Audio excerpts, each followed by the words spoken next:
ክሪፕቶ ትሬዲንግ የፋይናንስ ቁማር ወይስ ኢንቨስትመንት? ቁማር ማለት ገንዘብን ወይም የገንዘብ ዋጋ ያለውን ንብረት ውጤት በእርግጠኝነት በማይታወቅ የመሆን እድል ላይ መወራረድ ማለት ነው።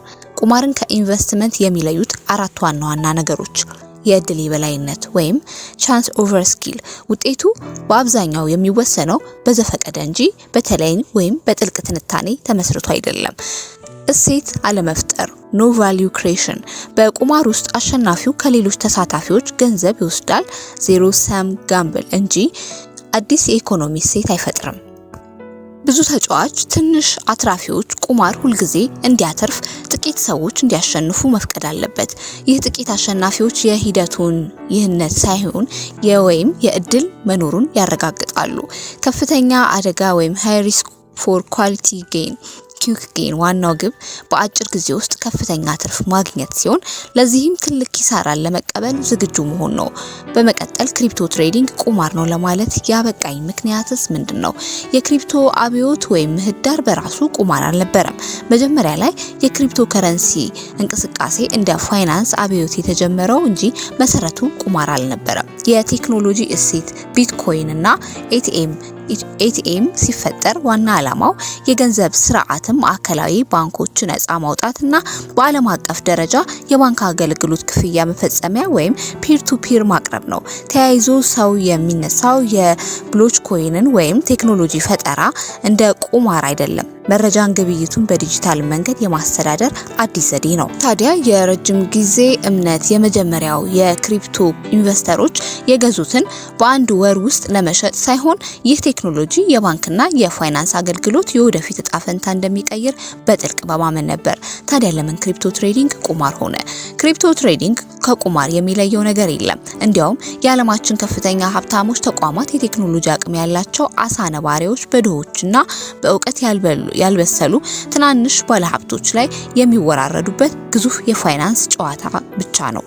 ባለሀብት በገበያው ዘዋሪዎች ቁጥጥር ወይም ፐምፒንግ ኤንድ ዳምፒንግ ትላልቅ ባለሀብቶች አንድ ሳንቲም በድንገተኛ ከፍተኛ መጠን በመግዛት ዋጋው እንዲያሻቅብ ያደርጋሉ። ፐምፕ ትናንሽ ባለሀብቶች ሲገዙ ደግሞ ያላቸውን በከፍተኛ ዋጋ በአንድ ጊዜ ይሸጣሉ። ደምፕ በውጤቱም ትንሽ ባለሀብቶች ከፍተኛ ኪሳራ ይደርስባቸዋል።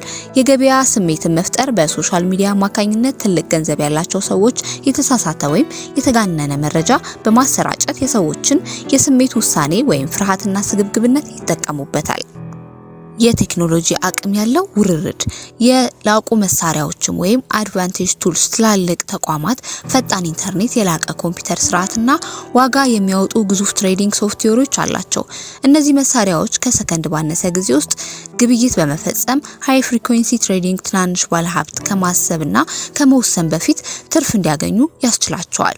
የመጀመሪያ መረጃ ወይም ኢንሳይደር ኢንፎርሜሽን በቴክኖሎጂ አቅማቸው ምክንያት ገና ይፋ ያልሆኑ ፕሮጀክት ውስጥ በመግባት ወይም በፕሮጀክቱ ዙሪያ ባሉ ሰዎች አማካኝነት መረጃን በማግኘት ከድሆች አስቀድመው መደራደር ይችላሉ።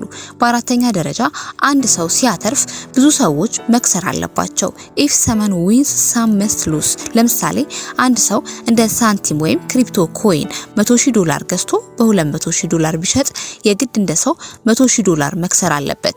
ይህ ሰው ትርፉ የተገኘበት ዋጋ ከፍሎለታል ማለት ነው። ያ ሰው ሌላ የሚከስርለት ሰው ካላገኘ ሳንቲሙን ከፍ ባለ ዋጋ ካልሸጠ በመጨረሻ እሱ ገንዘቡን ያጣል።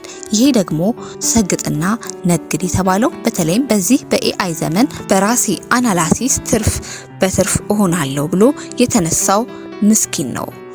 ይህ ማለት ገንዘብ የሚንቀሳቀሰው ከአንድ ኪስ ወደ ሌላ ኪስ እንጂ አዲስ ኢኮኖሚ እሴት እየተፈጠረ አይደለም። አምስተኛ የሌቨሬጅ ዜሮ ድምር። አንድ ሰው በሌቨሬጅ ሲነግድ ለምሳሌ ገበያው በተቃራኒው አቅጣጫ ሲሄድ በሰከንዶች ውስጥ በሙሉ ገንዘቡን ሊኩዊዴሽን ያጣል።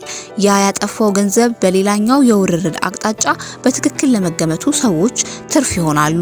ይህ ንጹህ ውርርድ እንጂ ኢንቨስትመንት አይደለም። ድሆች ለኪሳራ የሚጋለጡበት መድረክ ነው። አብዛኞቹ ድሆችና አዲስ ጀማሪዎች የሚገቡት ትክክለኛ ትምህርት ሳይኖራቸውና በአንድ ጀንበር ሀብታም መሆን በሚል ከንቱ ተስፋ ነው። ለመጥፋት የማይገባ ገንዘብ ይከታሉ እና እንደ ቁማርተኛ በተስፋ እየተገፉ ኪሳራቸውን ያጣጥማሉ። ማጠቃለያ ክሪፕቶ ትሬዲንግ ትልልቆቹ አሳ ነባሪዎች ትንንሾቹ ድሆች ላይ የሚወራረዱበት ዓለም አቀፋዊ የፋይናንስ ቁማር ነው ብዬ አስባለሁ።